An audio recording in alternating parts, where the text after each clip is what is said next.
بسم اللہ الرحمن الرحیم۔ السلام علیکم۔ آج کا میرا ٹاپک شرک فی الصفات کی اقسام اور بدعت کا بیان ہے، اور جیسے کہ میرا لاسٹ ٹاپک کفر و شرک پر تھا، اور اس میں نے آپ کو صرف میں شرک کرنے کے معنی بتائے تھے، اور آج میں آپ کو اس کی اقسام اور چند ڈیٹیلز ہیں وہ بتاؤں گی، جس سے ہماری بہت سے سوالوں کے جواب جو ہیں ہمارے مائنڈ میں جو چل رہے ہوں گے وہ کلیئر ہو جائیں گے، بہت سی ہمیں انفارمیشن ملے گی۔ تو چلیں آئیں، آج کا ہمارا ٹاپک سٹارٹ کرنے سے پہلے میں آپ سے ایک ریکویسٹ کرنا چاہتی ہوں کہ اگر آپ کو میری یہ ویڈیو پسند آتی ہے تو کائنڈلی لائک کریے، سبسکرائب کریے اور بیل آئیکن کو کلک کریے تاکہ میری آنے والی نیو ویڈیوز کی نوٹیفیکیشنز آپ کو ملتے رہیں۔ Thank you. قرآن کی سورہ نمبر 10 آیات نمبر 18 کا ترجمہ میں ملاحظہ فرماؤں گی، اور یہ لوگ اللہ کو چھوڑ کر ان من گھڑت خداؤں کی عبادت کرتے ہیں جو نہ ان کو کوئی نقصان پہنچا سکتے ہیں اور نہ کوئی فائدہ دے سکتے ہیں، اور کہتے ہیں کہ یہ اللہ کے پاس ہماری سفارش کرنے والے ہیں۔ اے پیغمبر، ان سے کہو کہ کیا تم اللہ کو اس چیز کی خبر دے رہے ہو جس کا کوئی وجود اللہ کے علم میں نہیں ہے، اور نہ آسمانوں میں نہ زمین میں۔ در حقیقت یہ ہے کہ اللہ ان کی مشرکانہ باتوں سے بالکل پاک اور کہیں بالا و برتر ہے۔ شرک فی الصفات کی پہلی قسم شرک فی القدرت ہے، یعنی خدا تعالیٰ کی طرف صفت قدرت کسی دوسرے کے لیے ثابت کرنا۔ مثلاً یہ سمجھنا کہ فلاں پیغمبر یا ولی، شہید وغیرہ پانی برسا سکتے ہیں، یا بیٹا بیٹی دے سکتے ہیں، یا مرادیں پوری کر سکتے ہیں، یا روزی دے سکتے ہیں، مارنا جلانا ان کے قبضے میں ہے، یا کسی کو نفع اور نقصان پہنچانے پر قدرت رکھتے ہیں۔ یہ تمام باتیں شرک ہیں۔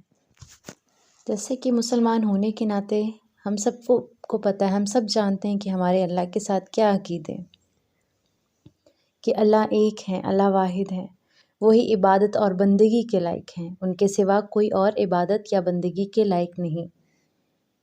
ہمیں مارنا، ہمیں پیدا کرنا، یہ سب اللہ ہی کے ہاتھ میں ہے، اللہ ہی کے حکم سے ہے، اسی نے ہمیں پیدا کیا اور اسی کے حکم سے ہمیں موت آنی ہے، اور جو ہمیں رزق دینا ہے وہ بھی اللہ ہی نے دینا ہے، اولاد کی نعمت سے نوازنا ہے وہ بھی اللہ نے نوازنا ہے۔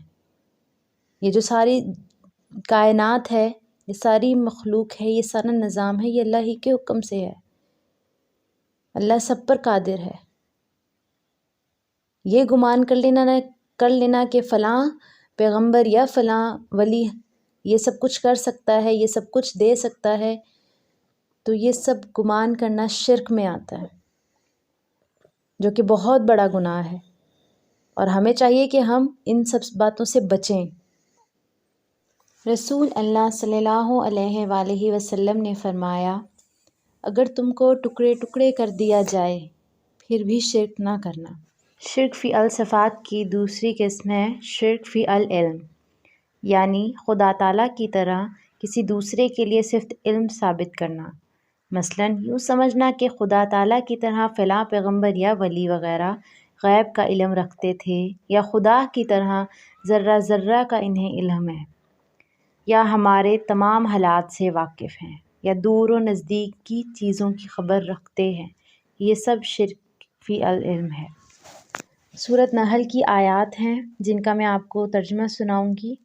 اور جن ہستیوں کو یہ لوگ اللہ کے سوا پکارتے ہیں وہ کسی چیز کو پیدا نہیں کر سکتے بلکہ وہ خود پیدا کیے گئے ہیں، مردے ہیں، زندہ نہیں، انہیں یہ بھی شعور نہیں کہ کب دوبارہ زندہ کر کے اٹھائے جائیں گے۔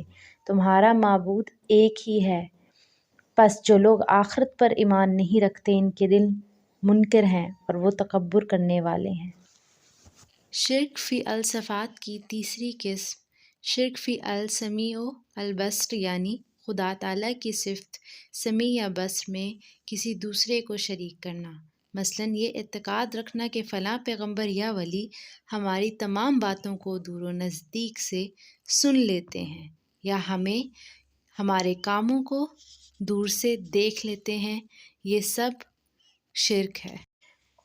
چوتھی قسم ہے شرک فی الحکم، یعنی خدا تعالیٰ کی طرح کسی اور کو حاکم سمجھنا اور اس کے حکم کو خدا کے حکم کی طرح ماننا۔ مثلاً پیر صاحب نے حکم دیا کہ وظیفہ نماز عصر سے پہلے پڑھو، تو اس حکم کی تعمیل اس طرح ضروری سمجھی کہ وظیفہ پورا کرنے کی وجہ سے عصر کا وقت مکروہ ہو جانے یا نماز قضا ہو جانے کی پرواہ نہ رہے۔ یہ بھی شرک ہے۔ اور پانچویں اقسام شرک فی العبادت، یعنی خدا تعالیٰ کی طرح کسی دوسرے کو عبادت کا مستحق سمجھنا، مثلاً کسی قبر یا پیر کو سجدہ کرنا، یا کسی کے لیے رکوع کرنا، یا کسی پیر پیغمبر ولی امام کے نام کا روزہ رکھنا، یا کسی منت ماننی کسی قبر یا مرشد کے گھر کا خانہ کعبہ کی طرح طواف کرنا، یہ سب شرک فی العبادت ہے۔ ان کے علاوہ اور بھی بہت سے کام ہیں جو شرک میں آتے ہیں، جیسا کہ کسی نجومی کو غیب کی خبریں پوچھنا، پنڈت کو ہاتھ دکھانا، کسی سے فال کھلوانا، چیچک یا کسی اور بیماری کو یہ سمجھنا کہ یہ کسی دوسرے کو لگ جاتی ہے، تجزیہ بنانا، علم اٹھانا، قبروں پر چڑھاوا چڑھانا، نیاز وغیرہ دینا، خدا تعالیٰ کے سوا کسی اور کے نام کی قسم کھانا، تصویریں بنانا یا تصویروں کی تعظیم کرنا، کسی پیر یا ولی کی حاجت روا مشکل کشا کہہ کر پکارنا، کسی پیر کے نام کی سر پر چوٹی رکھنا جیسے محرم میں اماموں کے نام کا فقیر بننا، قبر پر میلہ لگانا وغیرہ، یہ سب شرک میں آتا ہے۔ ایسے بہت سے کام ہیں جن میں شرک کی ملاوٹ ہے۔ ہمیں چاہیے کہ ہم ایسے تمام کاموں سے پرہیز کریں اور اپنی دنیا اور آخرت سنواریں۔ کفر اور شرک کے بعد سب سے بڑا گناہ بدعت ہے۔ بدعت ان چیزوں کو کہتے ہیں جن کی اصل شریعت سے ثابت نہ ہو، یعنی قرآن مجید اور حدیث شریف میں اس کا ثبوت نہ ملے اور رسول اللہ صلی اللہ علیہ وآلہ وسلم اور صحابہ اکرام کے زمانے میں اس کا وجود نہ ہو اور اسے دین کا کام سمجھ کر کیا یا چھوڑا جائے۔ نبی اکرم صلی اللہ علیہ وآلہ وسلم نے فرمایا، جو شخص بدعت کرنے یا بدعت کرنے والے کو جگہ دے، اس پر اللہ کی، فرشتوں کی اور تمام لوگوں کی لعنت، اس کی کوئی عبادت فرض ہو یا نفل قبول نہ ہوگی۔ اب میں آپ سے اجازت چاہوں گی اور انشاءاللہ نیکسٹ ویڈیو میں دوبارہ ملاقات ہوتی ہے۔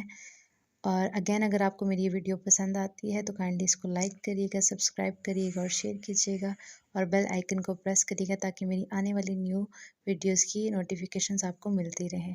اور اگر آپ چاہتے ہیں کہ آپ کوئی مجھے ٹاپک دیں اور اس پہ میں ویڈیو پریپیئر کروں تو آپ مجھے کمنٹس میں بتا سکتے ہیں۔ تھینک یو، اللہ حافظ۔